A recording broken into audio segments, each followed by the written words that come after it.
Irmãos, um dos escritos mais antigos do Novo Testamento certamente foi a carta, o Evangelho de Marcos.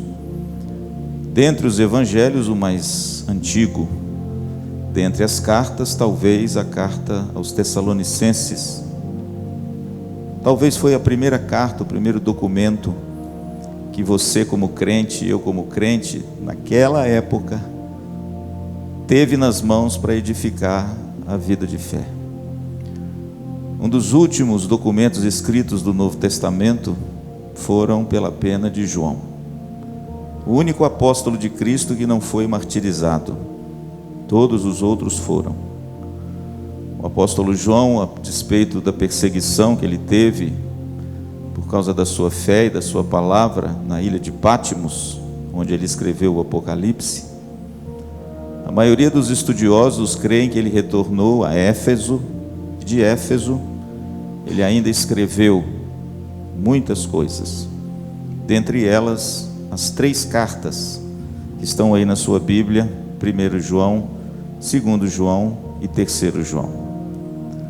A data é uma data bem avançada. Talvez ele escreveu essas cartas por volta do ano de 110 depois de Cristo. Talvez fosse o último documento a ser escrito pela inspiração do Espírito Santo, que hoje, pela providência de Deus, você tem nas mãos. O apóstolo João, ele era um pescador, um homem simples. O apóstolo João era um homem de poucas palavras. Ele não tinha um vocabulário erudito, rebuscado, difícil, às vezes, como o apóstolo Paulo. Ele escrevia de forma simples. Ele repetia muitas vezes a mesma coisa. E as cartas de João são um reflexo disso. Ele queria enfatizar algo, mas ele não tinha a robustez da erudição do apóstolo Paulo, mas as suas palavras são profundas, de alguém que amava a igreja e cuja principal mensagem, meu pastor, foi o amor. João era reconhecido como o apóstolo do amor. João foi quem mais citou a respeito da nova vida em Cristo de todos os outros escritos do Novo Testamento. Essa é a ênfase de João. O seu evangelho brilha com uma luz fulgurante, e já no primeiro capítulo ele trata do grande tema da luz.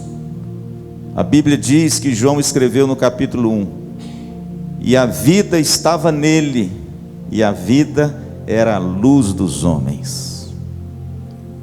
É no evangelho de João que João capta dos lábios de Jesus uma das grandes declarações que Jesus faz de si mesmo com respeito ao eu sou. Eu sou a luz do mundo. Quem me segue não andará nas trevas, pelo contrário, terá a luz da vida. É João, querido, que compreendeu que o mundo jazia em trevas.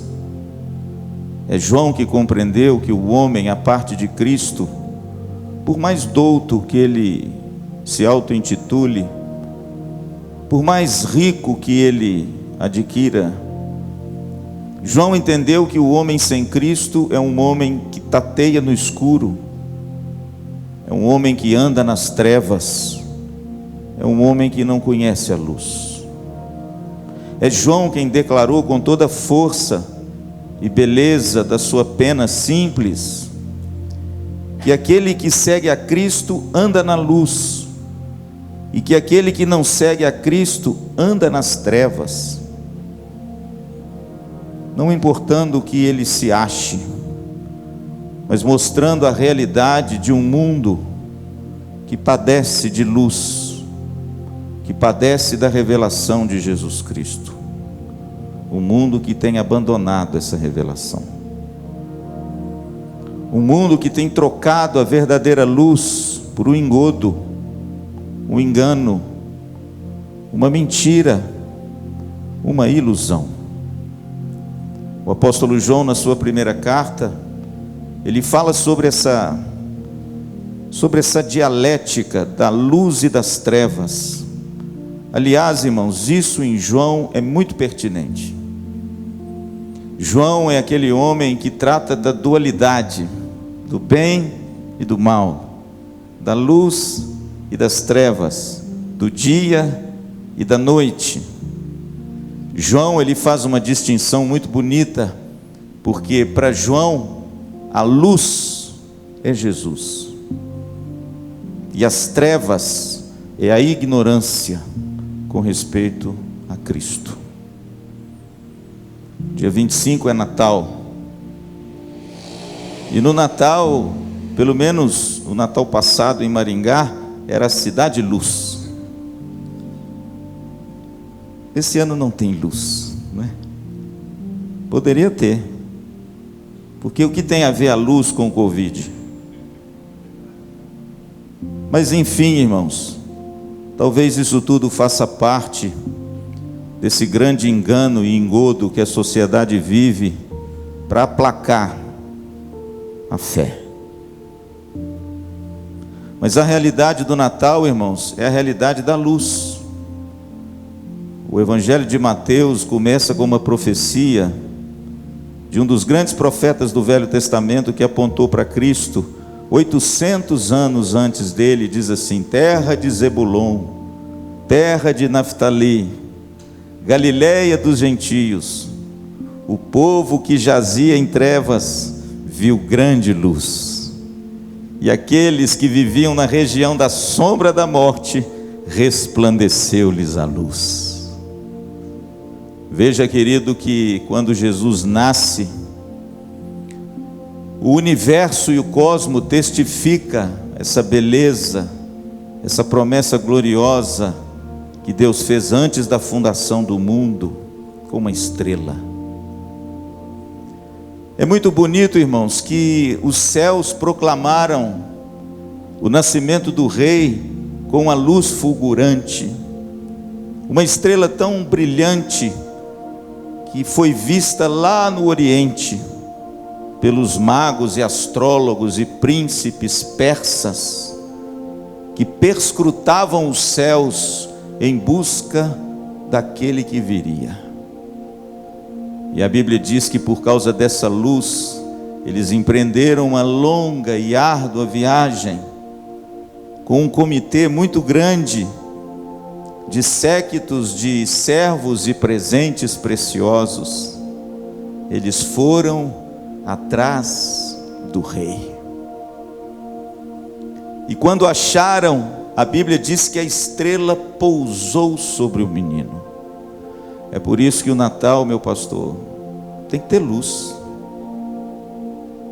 Porque Natal sem luz, irmãos, é um Natal que não simboliza aquele que veio para nós, que estávamos em trevas. A Bíblia diz que aqueles homens chegaram diante do menino e da sua mãe numa casa, e de repente eles abriram seus pacotes. A Bíblia diz que eles entregaram a esse menino o presente do rei. Ninguém ganhava presentes dessa natureza naquela época, se não fosse um rei. Eles abriram os presentes e lá tinha o ouro, que simboliza a realeza, porque Cristo é o Rei dos reis, o Senhor dos senhores. Me lembro da imagem de João na ilha de Pátimos, daquele ser maravilhoso com uma coroa na cabeça, vestido de branco, num cavalo branco, vencendo. E para vencer, ele saiu. E o texto diz que na sua coxa direita estava escrito: Rei dos reis e Senhor dos senhores. A Bíblia diz que aqueles magos do Oriente deram a Jesus, ao menino, incenso. Incenso era o presente do sacerdote. Incenso era aquilo que os sacerdotes aspargiam no templo para que a reconciliação entre o homem e Deus acontecesse. Jesus é o rei, Jesus é o sacerdote. O livro de Hebreus, irmãos, narra de forma muito bonita essa realidade que no passado o sacerdócio era instituído pela tribo de Levi, mas Jesus é sacerdote eternamente da ordem de Melquisedeque. Ele não tem início, ele não tem fim. Ele é aquele que é a propiciação pelos nossos pecados. A Bíblia diz que o terceiro presente foi a mirra. A mirra, irmãos, era um perfume francês, tipo Chanel número 5. Esses perfumes franceses que as mulheres gostam e que são cheirosos mesmo, mas são muito raros. Bastava uma gotinha que a coisa toda ficasse incendiada de um aroma peculiar. A mirra era o presente do profeta. A mirra era aquele óleo que se ungia os profetas para que eles fossem boca de Deus. Quando os magos abriram os presentes diante do menino, diante da luz que brilhou naquela casa em Belém, eles prefiguraram aquilo que aquele menino seria, mas que durante toda a eternidade ele já era. Quem? O rei, o sacerdote e o profeta. É por isso, irmãos, que os 3 ofícios mediadores do Velho Testamento se cumpriram na pessoa bendita de Jesus. Jesus é o nosso rei, amém? Jesus é o governador. Jesus é aquele que detém nas mãos o poder dos céus e da terra. Jesus é aquele que, quando ele reuniu os seus antes de partir deste mundo e nos deixar, como dizia o Philip Yancey, com um gosto amargo na boca, ele disse para os seus discípulos: toda autoridade me foi dada aonde? No céu e na terra. Sabe o que é isso, irmãos? Nenhuma folha da árvore cai, nem um fio de cabelo seu cai, se não for da vontade de Deus.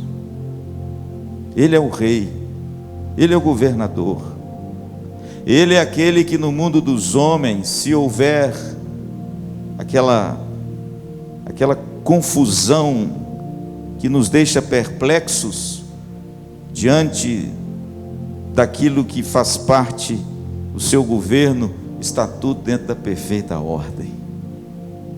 É por isso, querido, que o cristão, ele vive as agruras desse mundo com os pés na terra, mas com a cabeça no céu.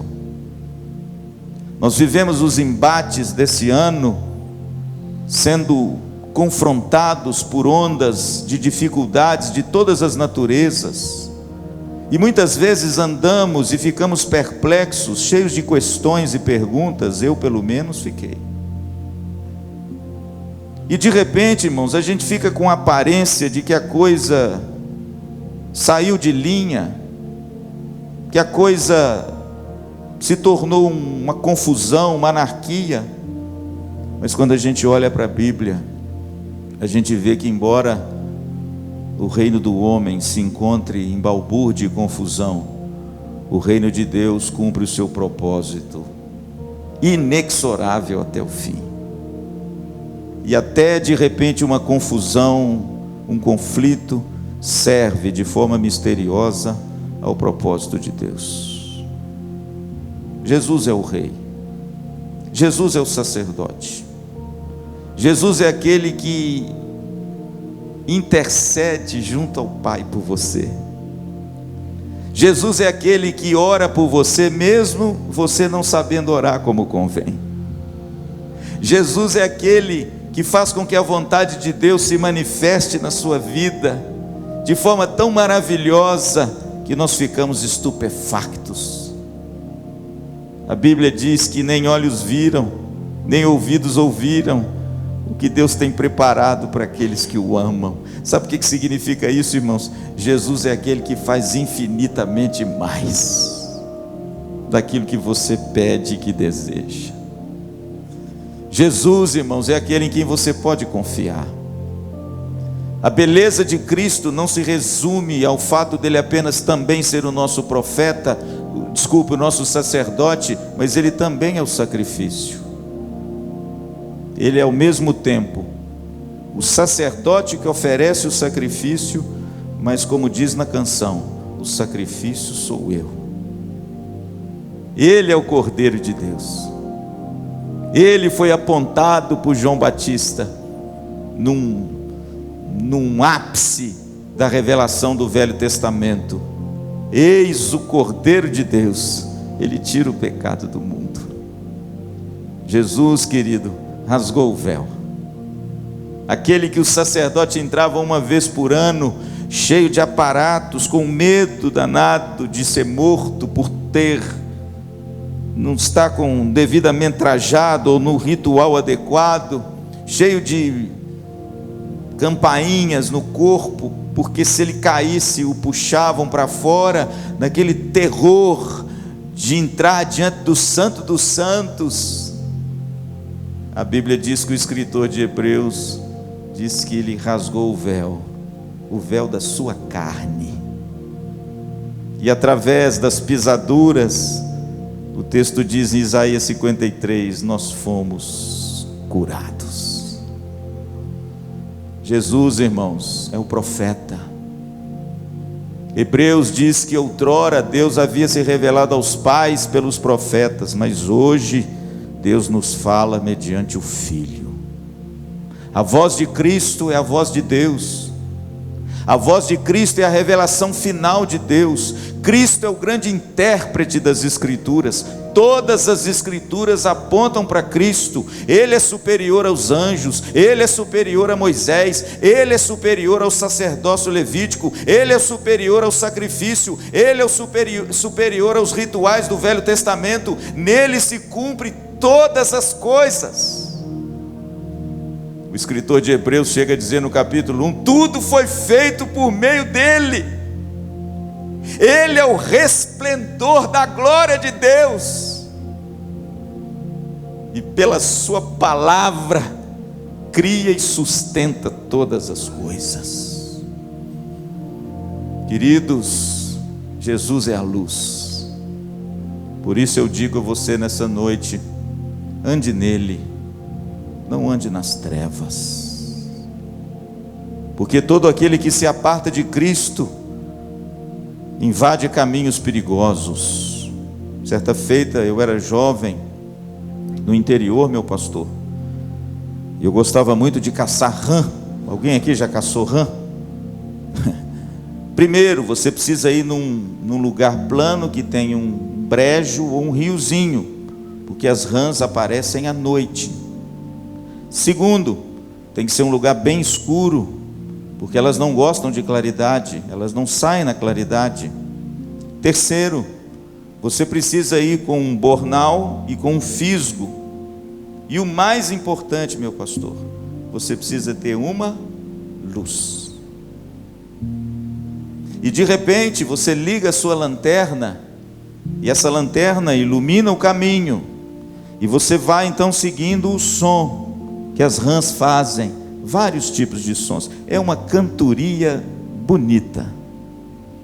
E aí de repente você vai andando naquela escuridão iluminada pela lanterna, seguro, e quando você aproxima do animalzinho, você joga a luz em cima do animal, e quando você joga a luz em cima do animal, o que acontece com ele, meu presbítero? Ele fica paralisado. Tem gente que está me olhando com cara de horror, já falou, pastor, o senhor é assassino de rã. Mas eu não matava as rãs para jogar fora e nem para esporte, irmãos. A gente matava para comer mesmo. E o interessante, eu estou dizendo isso porque certa feita eu estava com uma lanterna e deu problema na minha lanterna. E eu não conseguia mais acionar a minha lanterna. E eu estava num lugar que eu não conhecia bem o lugar. Em outras palavras, irmãos, quando a minha lanterna deu um problema, eu me vi na mais completa escuridão. Caí numa vala, machuquei todo, quase quebrei a minha perna, sozinho num breu. Aquele dia, irmãos, eu fiquei com muito medo, porque não tinha luz. Você pode imaginar, querido, o porquê que a Bíblia testifica que aquele que anda com Cristo é aquele que anda na luz. Sem Jesus, estamos perdidos. Sem Jesus, não acertamos o caminho. Aliás, irmãos, sem Jesus, a nossa vida é um descaminho, cheio de machucados, cheio de tombos, cheio de amargura, cheio de dor. Eu quero ler esse texto e vou concluir com ele, porque esse texto mostra e ensina para mim e para você o que é andar na luz. E como hoje nós comemoramos também o Natal, é um culto natalino, nada melhor para você e eu sabermos se realmente nós andamos em Cristo ou não. Siga comigo. O que era desde o princípio, o que temos ouvido, o que temos visto com os nossos próprios olhos, o que contemplamos e as nossas mãos apalparam com respeito ao verbo da vida. E a vida se manifestou a nós, e a temos visto, e dela damos testemunho, e vulo anunciamos a vida eterna, a qual estava com o Pai e nos foi manifestada. O que temos visto e ouvido, anunciamos também a vós outros, para que vós igualmente mantenhais comunhão conosco.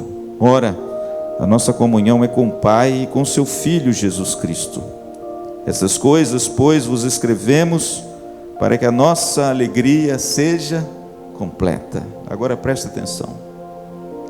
Ora, a mensagem que da parte dele temos ouvido e vos anunciamos é esta: que Deus é luz, e não há nele treva alguma. E se dissermos que mantemos comunhão com ele e andamos nas trevas, mentimos e não praticamos a verdade. Se, porém, andamos na luz como ele está na luz, mantemos comunhão uns com os outros, e o sangue de Jesus, seu Filho, nos purifica de todo pecado. Veja, querido irmãos, que o capítulo 1 e o capítulo 2 e 3, ele vai ampliar essa ideia de andar na luz. Mas o capítulo 1 e 2 nos mostra o que significa andar na luz, em contraste com andar nas trevas. Por quê? Porque na realidade, no versículo de número 6, João usa a metáfora de andar nas trevas. E no versículo 7, ele usa a mensagem de andar na luz. Pastor, o que significa andar na luz e andar nas trevas? Em primeiro lugar, quando nós olhamos para o texto de João, a gente vê que andar na luz é você manter comunhão com o irmão, enquanto andar nas trevas é você odiar o irmão. Veja que no verso 7, Jesus linka andar na luz com a comunhão da igreja. Ele diz: olha, se porém andamos na luz, mantemos comunhão uns com os outros. E o interessante é que no versículo de número 9, do versículo 9, ele diz o seguinte, no capítulo 3, no versículo 15, ele diz: todo aquele que odeia seu irmão é assassino. Ora, vós sabeis que todo assassino não tem a vida eterna permanente em si. Veja, querido, que no versículo 7, João diz que andar na luz significa você ter comunhão com o irmão. E no versículo de número 10, você pode ler que ter comunhão com o irmão é amar o irmão. Versículo 10: aquele que ama seu irmão permanece na luz, e nele não há nenhum tropeço. Portanto, querido, o cristianismo e o evangelho de Jesus, ele veio trazer uma nova sociedade, uma nova forma de nós relacionarmos uns com os outros. não mais odiando uns aos outros, não mais litigiando uns com os outros, não mais guerreando uns com os outros, mas amando uns aos outros, tendo comunhão uns com os outros. Por quê? Porque aquele que tem comunhão com o irmão anda na luz, mas aquele que odeia o irmão está nas trevas. Graças a Deus, irmãos, que a igreja do Senhor Jesus é uma comunidade do amor. O ódio não pode ter lugar no coração de um crente, porque o texto diz que aquele que odeia o seu irmão é assassino, e ele anda nas trevas. Se Jesus é luz, e se nós andamos na luz, andar na luz é você amar o seu irmão. Em segundo lugar, irmãos, versículo de 8 a 10, ele diz assim: se dissermos que não temos pecado nenhum, a nós mesmos nos enganamos, e a verdade não está em nós. Se confessarmos os nossos pecados, Ele é fiel e justo para nos perdoar os pecados e nos purificar de toda injustiça. Mas se dissermos que não temos cometido o pecado, fazemo-lo mentiroso, e a sua palavra não está em nós. Andar na luz, irmãos, segundo o apóstolo João, em segundo lugar, é você reconhecer e confessar o seu pecado, ao invés de você negá-lo. O texto diz que se você disser que não tem pecado, versículo 8, a Bíblia diz que a verdade não está em nós. Isso significa, meu irmão, que o cristão não é perfeito. Isso significa que o cristão não é isento do pecado. Isso significa que o cristão, por causa da nossa natureza ainda, não é, imperfeita, ele peca. Mas o cristão, ele é diferente, porque ele reconhece o pecado e ele confessa o pecado. E quando ele reconhece o pecado e confessa o pecado, verso 9, o texto diz que nós somos purificados de toda injustiça. Louvado seja Deus, irmão. Sabe por quê? Porque há recomeço em Cristo para todos. O Evangelho, irmãos, é uma carta aberta. Paulo diz que é escrita e lida por todos os homens. Sabe o que significa? Esse negócio de destino inexorável não existe. Isso é coisa de dualismo oriental. O Evangelho, irmãos, é sempre uma carta de recomeço. É sempre algo que eu posso virar a página, a despeito de tudo de ruim, de tudo trágico que de repente aconteceu na minha vida. Há perdão, restauração e purificação em Jesus. Nós não precisamos, irmãos, ficar presos no passado. Jesus é aquele que faz novas todas as coisas. Agora Ele só faz isso para quem reconhece e confessa. É por isso que o texto diz que aquele que anda na luz é aquele que reconhece o seu pecado, confessa o seu pecado, deixa o seu pecado e é perdoado para recomeçar de novo. Louvado seja Deus. Mas andar nas trevas é você negá-lo, é você de repente não ver que muitas vezes o mal não está ao seu redor, está dentro de você. Aliás, irmãos, Jesus deixou um ensino incomparável no Evangelho de Marcos, e que Mateus e Lucas transcreveram.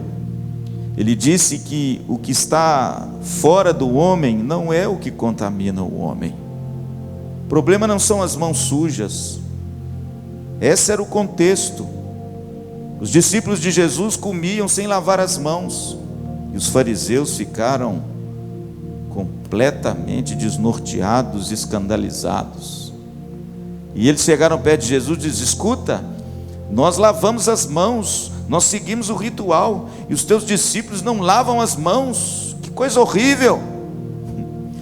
Jesus então diz: deixa eu dizer uma coisa para você, meu filho. Não é o que está fora do homem que contamina o homem, mas é o que está dentro do homem que contamina o homem.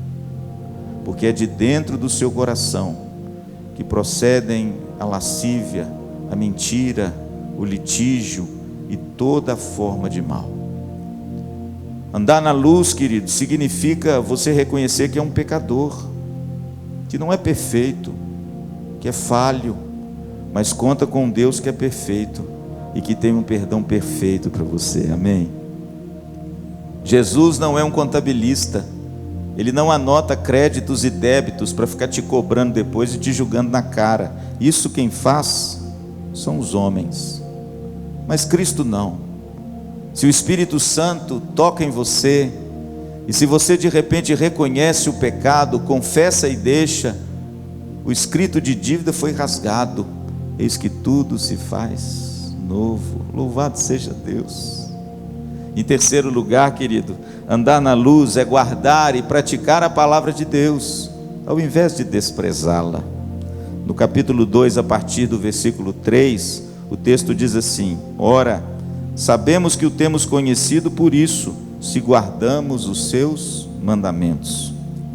Aquele que diz eu conheço e não guarda os seus mandamentos é mentiroso, e nele não está a verdade. Aquele, entretanto, que guarda a sua palavra, nele verdadeiramente tem sido aperfeiçoado o amor de Deus, e nisto sabemos que estamos nele. Aquele que diz que permanece nele, esse deve também andar como ele andou. Irmãos, que coisa gloriosa! Andar na luz é você guardar a palavra de Deus, e mais do que guardar, é você praticar a palavra de Deus, porque é isso que a Bíblia está dizendo, que nós andamos à semelhança de Jesus. Jesus veio a esse mundo para obedecer ao Pai, para fazer a vontade do Pai. E andar na luz, irmão, segundo João, é você se submeter à palavra de Deus, e não às vezes aos seus desejos e caprichos pessoais.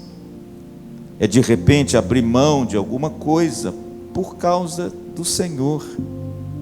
É você de repente obedecer a palavra de Deus, mesmo que o seu coração mande você ir em outra direção. É você se submeter ao senhorio de Cristo na sua palavra e praticá-la de todo o seu coração, porque fazendo isso, querido, você amadurece na fé. O texto diz no verso 5, que aquele que guarda e pratica a palavra, o amor de Deus e de Cristo é aperfeiçoado nele. Isso significa que a maturidade cristã, ela só vem quando você guarda e pratica a palavra de Deus. Isso significa, querido, que se você não guarda essa palavra e de repente não pratica essa palavra, nós vamos ser meninos, crentes, me desculpem, carnais, como os crentes de Corinto, que Paulo denuncia, porque ele quis dar alguma coisa mais substancial, mas eles não aguentavam. Por quê? Porque eles desprezavam a palavra.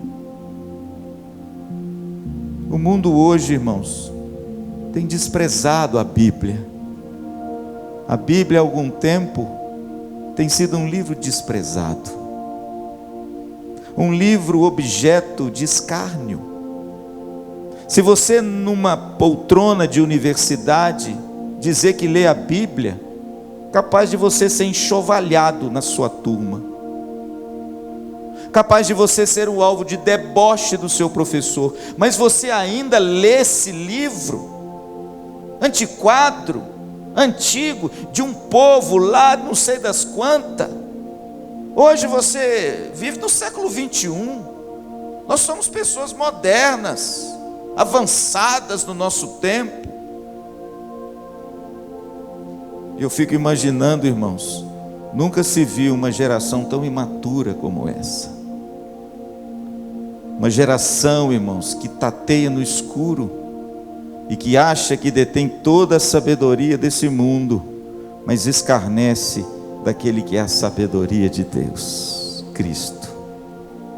Andar na luz, querido, significa guardar a palavra de Deus como Davi guardou. E no Salmo 119, escreve um poema dos mais lindos e diz: Senhor, guardarei a tua palavra para não pecar contra ti. E quanto mais, irmãos, nós nos deleitamos nela, E quanto mais nós bebemos dessa fonte inesgotável de poder espiritual, a Bíblia diz que o amor de Deus é aperfeiçoado em você. Sabe o que significa isso? Quanto mais você se deixa embriagar pela palavra de Deus, mais maduro você fica. O amor de Deus, ele torna você um cristão mais sábio, mais maduro, mais aperfeiçoado. Pastor, quem é que anda nas trevas? Aquele que despreza a palavra de Deus. É aquele, querido, que muitas vezes é muito douto no saber das coisas desse mundo, mas não guarda a palavra de Deus. Jesus, quando subiu aos céus e deu a última ordem para os seus discípulos, Jesus foi muito claro, quando ele diz para os seus discípulos: ide, fazei discípulos de todas as nações, ensinando-os a guardar a tua palavra. Deixa eu dizer uma coisa, irmãos. A igreja de Cristo ainda tem sido a detentora e a guardiã da palavra de Deus, que Paulo, escrevendo ao Timóteo, chama de baluarte da verdade. Se a igreja perder isso aqui, irmãos, ela não tem mais nada. Ela vira um clube para você ir no domingo e escutar umas músicas bonitas como essa, e quando você sair daquela porta, a sua vida é a mesma. É só através da palavra de Deus, é só através dessa fonte inesgotável de beleza e de sublimidade, que o amor de Cristo é aperfeiçoado no nosso coração, e nós somos tomados pela plenitude de Deus. Pastor, o que é andar na luz? É você guardar e praticar a palavra de Deus. Pastor, o que é andar nas trevas?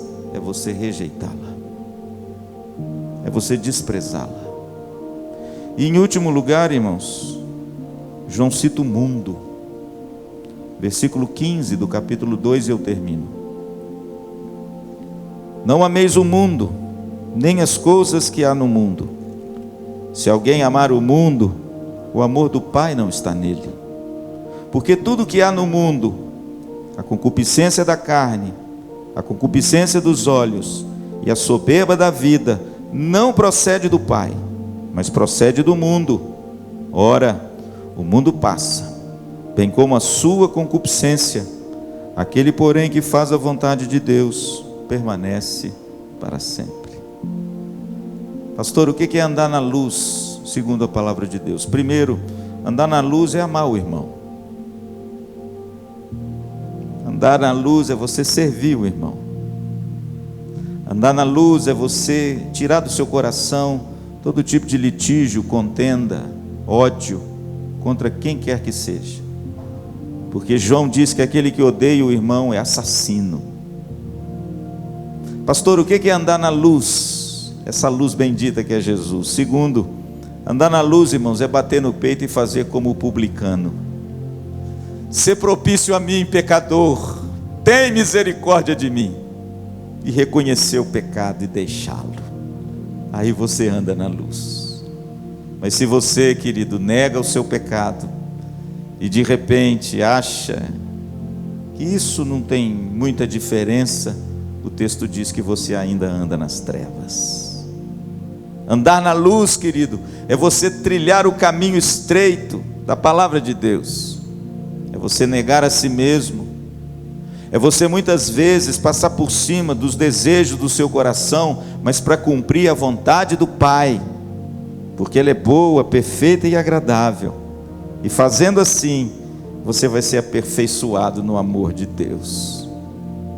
Mas andar nas trevas é desprezar esse livro, é colocá-lo numa gaveta e deixá-lo, e retirá-lo só de vez em quando de repente tem um culto especial na igreja. Guardar e praticar é a grande luz que ilumina o seu coração. Em último lugar, irmãos, andar na luz, está aqui, de forma clara, é não amar o mundo, nem as coisas que há no mundo. Por quê? Porque se a pessoa ama o mundo e as coisas que estão no mundo, o amor do Pai não está nele. Em outras palavras, ele anda nas trevas. E mundo, irmãos, aqui está qualificado pelo apóstolo João. Mundo aqui não é tomar banho de cachoeira. Mundo aqui não é mergulhar no mar. Mundo aqui não é fazer um churrasco de uma picanha mal passada. Mundo aqui não é você ir para um clube, se alegrar com seus amigos. Mundo aqui não é você passear, visitar países e pessoas. Mundo aqui não é você sorver a beleza dessa criação magnífica, que explode em cores, em aromas e sabores, fruto da beleza e da majestade do próprio Deus, de quem tem a origem em todas as coisas. Mundo, querido, não é essa exuberância que a gente vê quando a gente viaja e de repente fica estupefacto com paisagens de tirar o fôlego. Mundo não é você se divertir e de repente dançar, e de repente brincar, e de repente viver de forma alegre, espontânea, gozando das coisas que a criação de Deus proporcionou para nós, porque o próprio Deus que diz que tudo que Ele criou, meu pastor, é o quê? É muito bom. Eclesiastes diz que você come, bebe e regala-te com a mulher da tua mocidade. Eita bênção! Isso é muito bom, irmãos. Não é esse mundo que João está dizendo. O mundo que João está dizendo, irmãos, é o sistema que provém da queda e que de repente afronta a santidade e a verdade de Deus, cujo príncipe é o diabo. É esse mundo, irmãos, que João diz: não ameis o mundo. E aqui ele qualifica bem o que é. Primeiro, concupiscência dos olhos, a cobiça.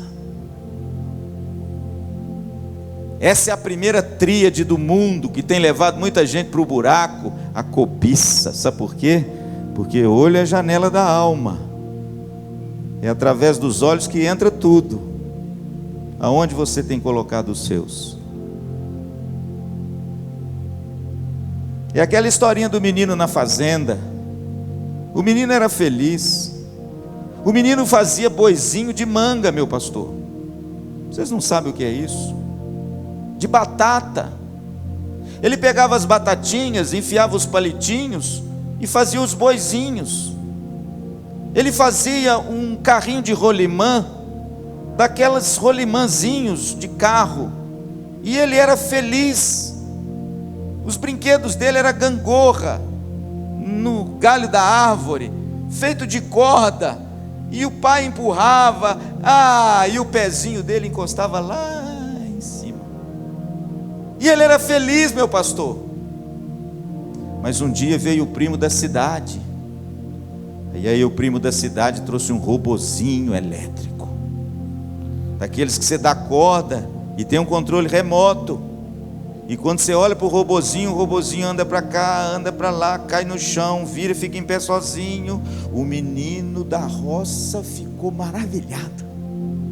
Eu quero o robozinho. Eu quero um para mim. Só que o primo da cidade, quando foi embora, o que ele fez com o robozinho? Levou o robozinho embora.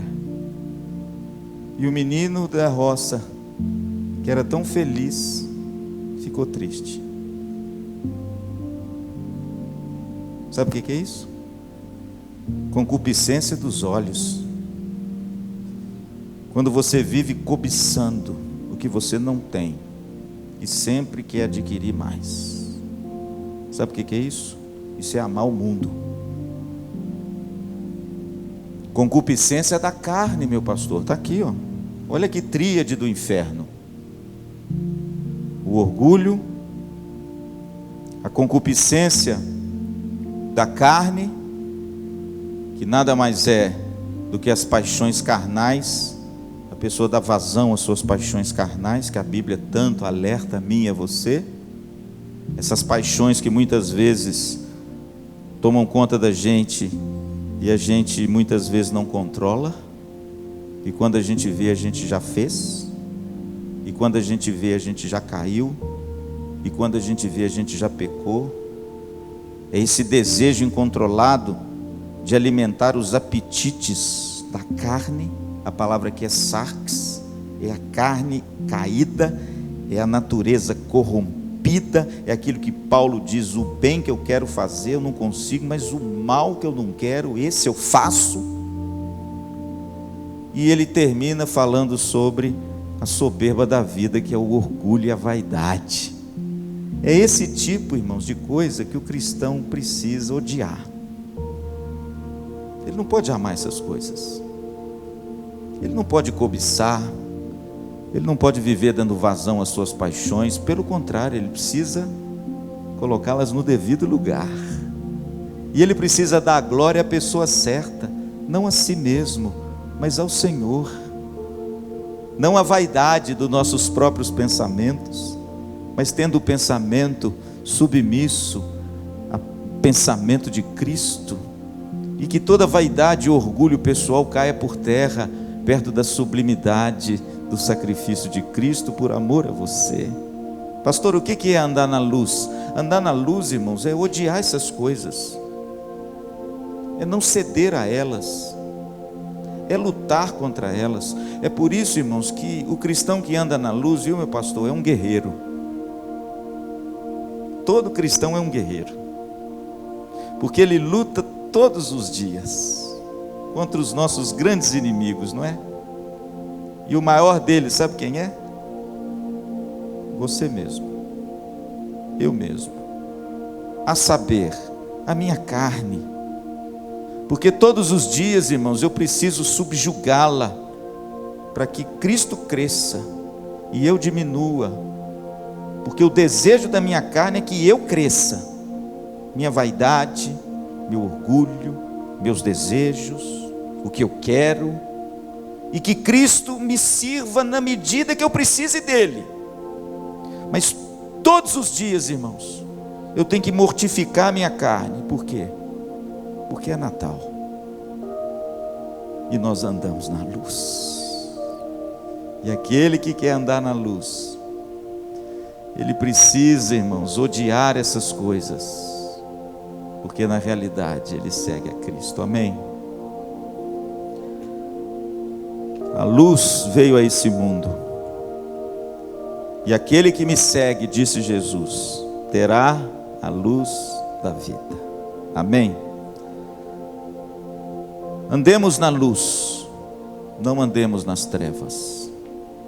As trevas, irmãos, nos levarão a lugares perigosos, machucarão você, angustiarão você, espoliarão você, reduzirão você a uma sobrevida. Ande na luz, reconheça Cristo, se relacione com Ele, ame a sua palavra, diga não a qualquer tipo de litígio, contenda, demanda e ódio. Abra o seu coração, perdoe, peça perdão, rejeite essas coisas do mundo que muitas vezes tem sido o fundamento na vida de tanta gente. Ande na luz. Jesus é luz, Natal é luz, e Ele brilhou essa luz no seu coração. Amém.